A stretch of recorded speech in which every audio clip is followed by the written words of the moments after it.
हरे कृष्ण। ओम नमो भगवते वासुदेवाय नमः। आइए आज के वीडियो में हम मोक्षदा एकादशी की कथा का श्रवण करेंगे। मोक्षदा एकादशी का व्रत भगवान विष्णु के निमित्त रखा जाता है। इस दिन भगवान विष्णु की विधि विधान से पूजा अर्चना करने के बाद मोक्षदा एकादशी की पावन कथा का श्रवण किया जाता है। इसी पावन एकादशी के दिन ही कुरुक्षेत्र में भगवान श्री कृष्ण ने अर्जुन को श्रीमद् भगवद गीता का उपदेश दिया था। अतः यह तिथि गीता जयंती के नाम से भी जानी जाती है। इस दिन से गीता पाठ का अनुष्ठान प्रारंभ करना चाहिए तथा प्रतिदिन थोड़ी देर गीता का पाठ अवश्य करना चाहिए। गीता रूपी सूर्य के प्रकाश से अज्ञान रूपी अंधकार को नष्ट करना चाहिए। प्रेम से बोलिए विष्णु भगवान की जय। आइए अब हम विष्णु भगवान का ध्यान करते हुए उनके चरण कमलों में अभिनंदन करते हुए मोक्षदा एकादशी की कथा का श्रवण करते हैं। बोलिए विष्णु भगवान की जय। मोक्षदा एकादशी व्रत कथा। उत्पन्ना एकादशी की उत्पत्ति महिमा महात्म आदि सुन मंत्र मुक्त होकर अर्जुन बोले, हे देवों के भी पूजनीय भगवान श्री कृष्ण, हे तीनों लोकों के स्वामी, आप सभी को सुख व मोक्ष देने वाले हैं। मैं आपको बारंबार नमस्कार करता हूँ। हे देवादिदेव, आप हित चाहने वाले हैं। कृपा कर मेरी एक उत्सुकता को शांत कीजिए। भगवान श्री कृष्ण बोले, हे अर्जुन, जो कुछ भी जानना चाहते हो निसंकोच कहो, मैं अवश्य ही तुम्हारी उत्सुकता शांत करूँगा।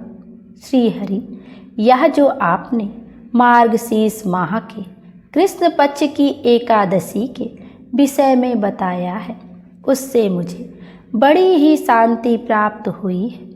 अब कृपा करके मार्गशीर्ष माह के शुक्ल पक्ष में जो एकादशी होती है उसके विषय में भी बताएं। उसका नाम क्या है? उस दिन कौन से देवता की पूजा की जाती है और उसकी विधि क्या है तथा उसका व्रत करने से मनुष्य को क्या फल प्राप्त होता है?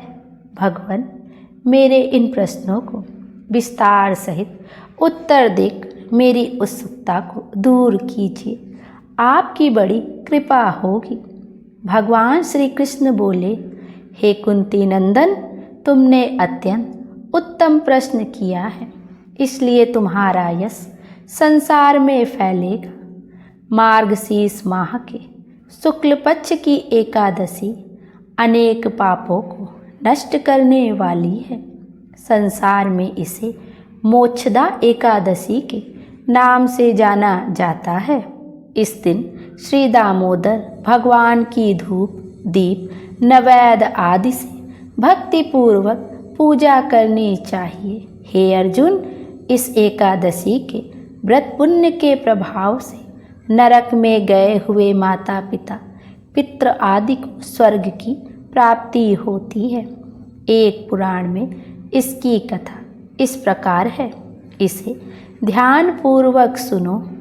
प्राचीन नगर में बैखानस नाम का एक राजा राज्य करता था। उसके राज्य में चारों वेदों के ज्ञाता ब्राह्मण रहते थे। वह अपनी प्रजा का पुत्रवत पालन किया करता था। एक रात्रि को स्वप्न में राजा ने अपने पितरों को नरक की यातनाएं भोगते देखा। इस प्रकार का स्वप्न देखकर वह बड़े ही व्याकुल हुए। उसके बाद वह बेचैनी से सुबह होने की प्रतीक्षा करने लगे। प्रातःकाल होते ही उन्होंने ब्राह्मणों को बुलाकर उनके समक्ष स्वप्न की बात बताई। हे ब्राह्मणों, रात्रि को स्वप्न में मैंने अपने पितरों को नरक में पड़ा देखा है और मेरे पितरों ने मुझसे कहा कि हे पुत्र, मैं घोर नरक भोग रहा हूँ, मेरी यहाँ से मुक्ति कराओ। जब से मैंने उनके यह वचन सुने हैं, तब से मुझे चैन नहीं है। मुझे अब राज्य, सुख, ऐश्वर्य, हाथी, घोड़े, धन, स्त्री, पुत्र आदि कुछ भी सुखदायक प्रतीत नहीं होते हैं। अब मैं क्या करूं, कहाँ जाऊं?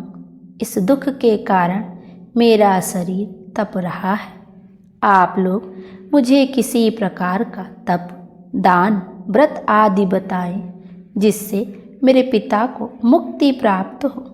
यदि मैंने अपने पिता को नरक की यातनाओं से मुक्ति के प्रयास नहीं किए तो मेरा जीवन व्यर्थ है।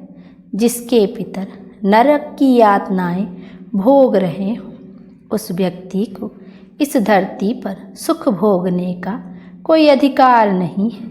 हे ब्राह्मण देव, मुझे शीघ्र इसका उपाय बतलावें। राजा की ऐसी निराशापूर्ण व दुख भरी बातों को सुनकर ब्राह्मणों ने आपस में विचार विमर्श किया। फिर एक मत होकर बोले, हे राजन, यहाँ से समीप ही वर्तमान, भूत और भविष्य के ज्ञाता पर्वत नाम के एक मुनि हैं। आप यह सब बातें उनसे जाकर पूछें, वे अवश्य ही आपको इसका सरल उपाय बता देंगे। ऐसा सुनकर राजा मुनि के आश्रम पर गए। उस आश्रम में अनेक शांत चित्त योगी और मुनि तपस्या कर रहे थे। चारों वेदों के ज्ञाता पर्वत मुनि दूसरे ब्रह्मा के समान बैठे दिखाई दे रहे थे। राजा ने उन्हें साष्टांग प्रणाम किया तथा अपना परिचय दिया। पर्वत मुनि ने कुशल क्षेम पूछी। तब राजा ने बताया, हे देव ऋषि, आपकी कृपा से मेरे राज्य में सब कुशल है, परंतु अकस्मात ही मेरे समक्ष एक ऐसी समस्या आ खड़ी हुई है जिससे मुझे बड़ी अशांति हो रही है। फिर राजा ने उन्हें रात में देखे गए स्वप्न की पूरी बात बताई तथा दुखी स्वर में बोला, हे महामुनि, अब आप कृपा कर मेरा मार्गदर्शन करें कि ऐसे में मुझे क्या करना चाहिए, कैसे मैं अपने पिता को नरक की यातना से मुक्ति दिलाऊं। पर्वत मुनि ने गंभीरतापूर्वक राजा की बात सुनी। फिर नेत्र बंद कर भूत और भविष्य पर विचार करने लगे। कुछ देर गंभीरतापूर्वक चिंतन करने के बाद वे बोले, हे राजन, मैंने योग बल के द्वारा तुम्हारे पिता के समस्त कुकर्मों का ज्ञान प्राप्त कर लिया है। उन्होंने पूर्व जन्म में अपनी पत्नियों में भेदभाव किया था। अपनी बड़ी रानी के कहने में आकर उन्होंने अपनी दूसरी पत्नी को ऋतुदान मांगने पर भी नहीं दिया था। उसी पाप कर्म के फल से तुम्हारे पिता नरक में गए हैं। तब राजा बैखानस याचना भरे स्वर में बोले, हे महात्मन, मेरे पिता के उद्धार का आप कोई उपाय बताएं, किस प्रकार वे इस पाप से मुक्त होंगे। तब पर्वत मुनि बोले, हे राजन, मार्गशीर्ष माह के शुक्ल पक्ष में जो एकादशी होती है उसे मोक्षदा एकादशी कहते हैं। यह मोक्ष प्रदान करने वाली है। आप इस मोक्षदा एकादशी का उपवास करें और उस उपवास के पुण्य को संकल्प करके अपने पिता को अर्पित करें। एकादशी के पुण्य के प्रभाव से अवश्य ही आपके पिता की मुक्ति होगी। मुनि के वचनों को सुनकर राजा अपने राज्य को लौट आया और कुटुंब सहित मोक्षदा एकादशी का विधि पूर्वक उपवास किया। उस उपवास के पुण्य को राजा ने अपने पिता को अर्पित कर दिया। उस पुण्य के प्रभाव से राजा के पिता को मुक्ति मिल गई। स्वर्ग को प्रस्थान करते हुए वह अपने पुत्र से बोला, हे पुत्र, तेरा कल्याण हो। यह कहकर स्वर्ग चले गए। हे अर्जुन, जो मनुष्य मार्गशीर्ष माह के शुक्ल पक्ष की एकादशी को व्रत करते हैं, उनके समस्त पाप नष्ट हो जाते हैं और अंत में वे स्वर्ग लोक को जाते हैं। इस व्रत से उत्तम और मोक्ष प्रदान करने वाला दूसरा कोई भी व्रत नहीं है। इस कथा को सुनने वह पढ़ने से अनंत फल मिलता है। यह व्रत मोक्ष देने वाला चिंतामणि के समान है, जिससे व्रत करने वाले की सभी मनोकामनाएं पूर्ण होती हैं। भगवान श्री कृष्ण ने कहा, हे अर्जुन, हर इंसान की प्रबल इच्छा होती है कि वह मोक्ष प्राप्त करे। मोक्ष की इच्छा वालों के लिए मोक्षदा एकादशी का यह व्रत महत्वपूर्ण है।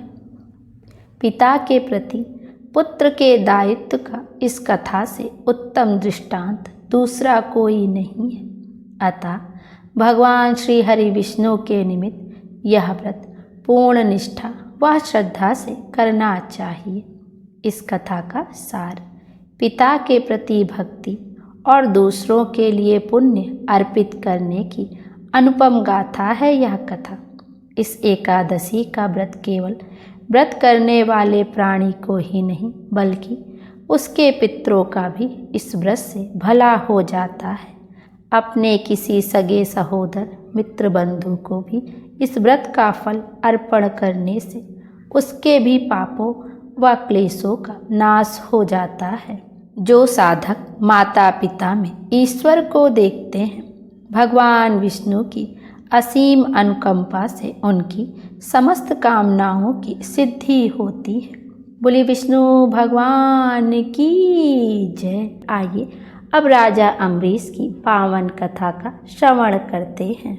राजा अम्बरीश की इस पावन कथा को एकादशी के हर व्रत में अवश्य ही सुननी चाहिए। राजा अम्बरीश श्री हरि के परम भक्त थे। उन्हीं का गुणानुवाद इस कथा में किया गया है। इस कथा को सुनने से हमें भगवान की महिमा और उनकी कृपा की प्राप्ति होती है। आइए अब राजा अम्बरीश की कथा का श्रवण करते हैं। बोलिए राधे राधे। कथा के अनुसार राजा अम्बरीश भगवान श्री हरि के परम भक्त थे। वे पृथ्वी के सातों द्वीप, अचल संपत्ति और अतुल ऐश्वर्य के शासक होने पर भी इन्हें स्वप्न तुल्य समझते थे, क्योंकि वे जानते थे कि जिस धन वैभव के लोभ में पड़कर मनुष्य घोर नरक में जाता है, वह केवल 4 दिन का सुख होता है। राजा अम्बरीश का भगवान श्री कृष्ण में और उनके प्रेमी साधुओं में परम प्रेम था। उन्होंने अपने मन को श्री कृष्ण के चरणों में, वाणी को भगवान के गुणों का गान करने में, हाथों को श्री हरि के मंदिर में मार्जन में और अपने कानों को भगवान की मंगलमय कथा को सुनने में लगा रखा था। उन्होंने अपने नेत्रों को श्री हरि के विग्रह व मंदिरों के दर्शन में, नासिका को उनके चरण कमलों में चढ़ी श्रीमती तुलसी की दिव्य गंध में और जीवा को भगवान के प्रति अर्पित निवेद प्रसाद में संलग्न कर दिया था। राजा अम्बरीश के पैर भगवान के क्षेत्र आदि की पैदल यात्रा करने में ही लगे रहते थे। वे सिर से भगवान श्री कृष्ण के चरण कमलों की वंदना किया करते थे। इस प्रकार उन्होंने सारे कर्म, यज्ञ, इंद्रियतीत भगवान के प्रति उन्होंने सर्व आत्मा एवं सर्व स्वरूप समझकर समर्पित कर दिए थे और श्रेष्ठ ब्राह्मणों की आज्ञा के अनुसार ही वे इस पृथ्वी का शासन करते थे। उन्होंने बड़ी बड़ी दक्षिणा वाले अनेकों अश्वमेघ यज्ञ करके यज्ञ अधिपति भगवान की आराधना की थी। उनकी प्रजा महात्माओं के द्वारा गाए हुए भगवान के उत्तम चरित्रों का बहुत ही सम्मान करती थी। कभी तो वह बड़े प्रेम भाव से सुना करती थी और कभी उसका गान किया करती थी। इस प्रकार अनेक राज्य के मनुष्य देवताओं के अत्यंत प्यारे स्वर्ग की इच्छा नहीं करते थे। राजा अम्बरीश की अनन्य प्रेममय भक्ति से प्रसन्न होकर भगवान श्री हरि विष्णु ने उनकी रक्षा के लिए सुदर्शन चक्र को नियुक्त कर दिया था, जो विरोधियों को भयभीत करने वाला और भक्तों की रक्षा करने वाला था। एक समय की बात है कि राजा अम्बरीश ने अपनी पत्नी के साथ भगवान श्री कृष्ण की आराधना करने के लिए 1 वर्ष तक द्वादशी प्रधान एकादशी व्रत करने का नियम ग्रहण किया। व्रत की समाप्ति होने पर उन्होंने 3 रात का उपवास किया और एक दिन यमुना जी में स्नान करके भगवान श्री कृष्ण की पूजा की। तत्पश्चात पहले ब्राह्मणों को स्वादिष्ट और अत्यंत गुणकारी भोजन करवाकर उन लोगों के घर 60 करोड़ गए सुसज्जित करके भेज दी। जब ब्राह्मणों को सब कुछ मिल चुका था, तब राजा ने उन लोगों से आज्ञा लेकर अपने व्रत के पारण की तैयारी कर रहे थे कि उसी समय श्राप और वरदान देने में समर्थ स्वयं दुर्वासा ऋषि उनके यहाँ अतिथि के रूप में पधारे। तब राजा अम्बरीश उन्हें देखते ही उठकर खड़े हो गए। आसन देकर उन्हें आदरपूर्वक बैठाया और विविध सामग्रियों से उनके चरणों में प्रणाम करके भोजन के लिए प्रार्थना की।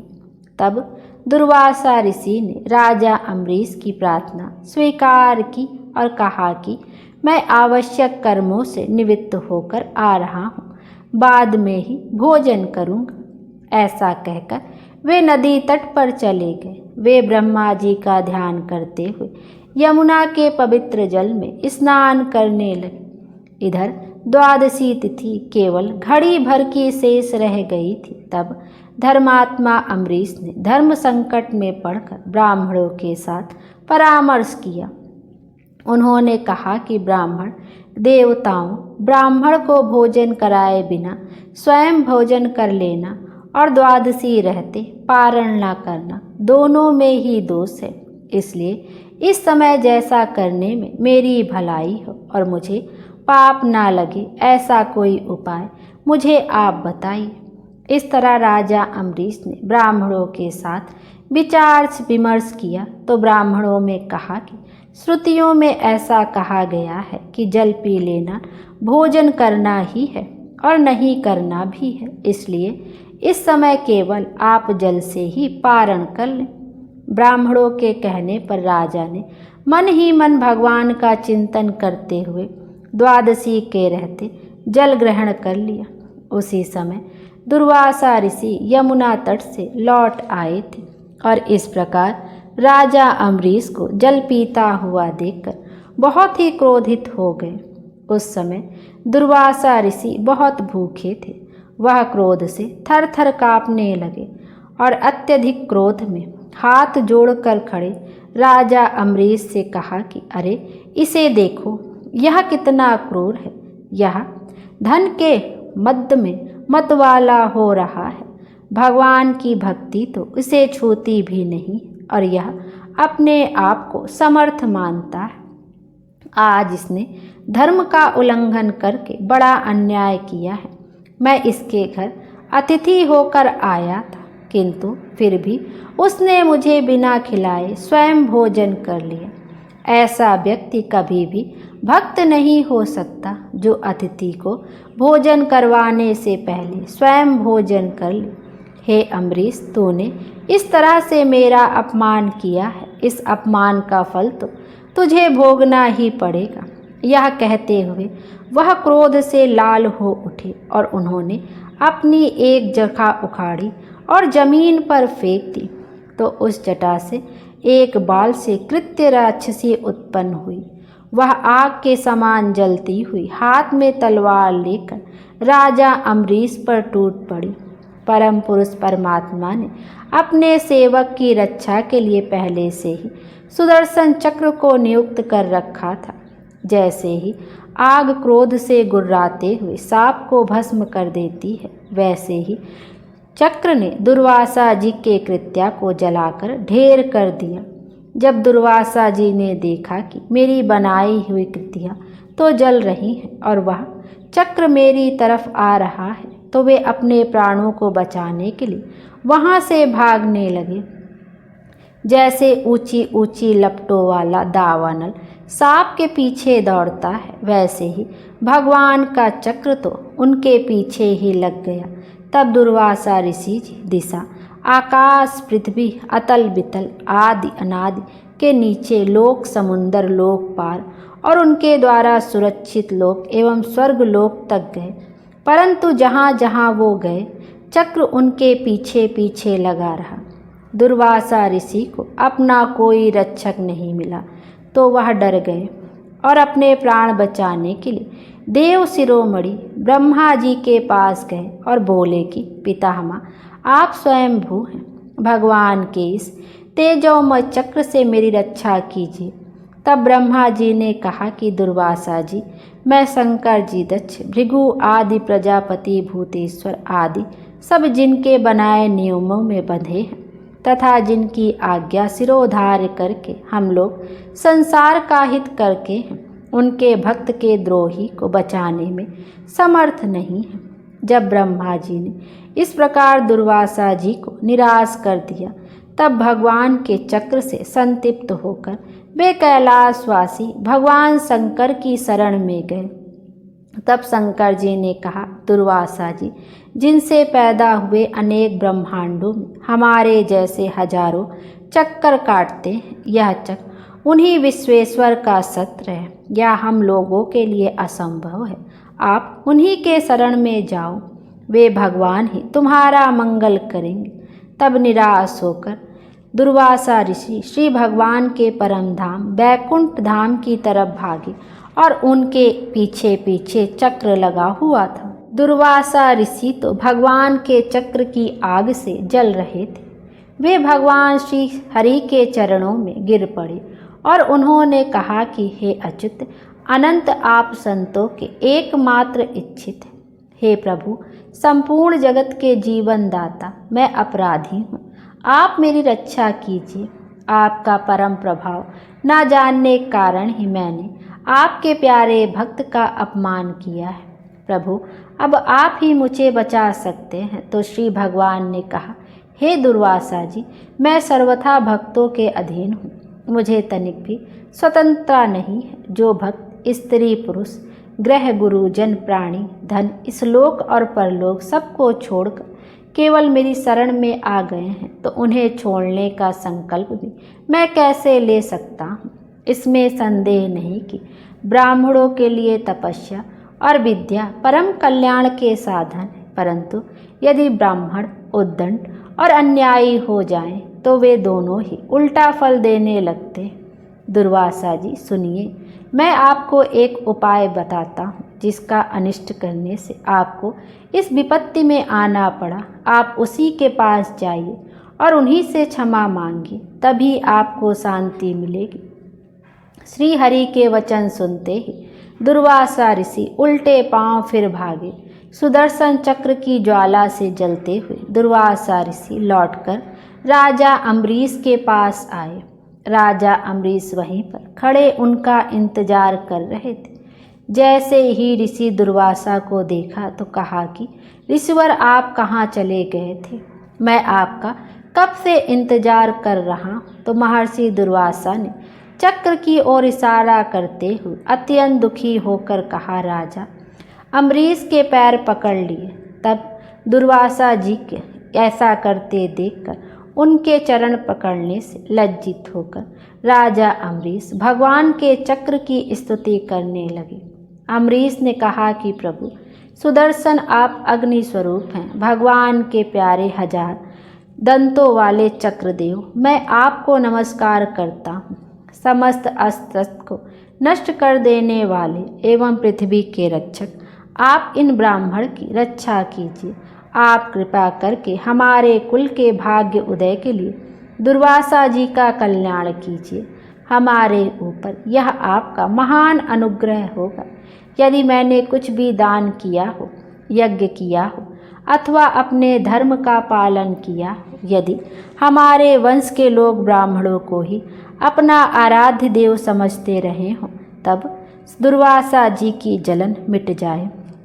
भगवान समस्त गुणों के एकमात्र आश्रय स्थल है। यदि मैंने समस्त प्राणियों के आत्मा के रूप में उन्हें देखा है और वो मुझसे प्रसन्न है तो दुर्वासा जी के हृदय की सारी जलन समाप्त हो जाए। जब राजा अम्बरीश ने दुर्वासा जी को सब ओर से जलाने वाले भगवान के सुदर्शन चक्र की इस प्रकार स्तुति की, तब उनकी प्रार्थना से सुदर्शन चक्र शांत हो गया। जब दुर्वासा जी चक्र के आग से मुक्त हुए और थोड़ा स्वस्थ हुए तो वे राजा अम्बरीश को अनेकों अनेक बार उत्तम आशीर्वाद देते हुए उनकी प्रशंसा करने लगे और कहा कि धन्य है, आज मैंने भगवान के प्रेमी भक्तों का महत्व देखा है।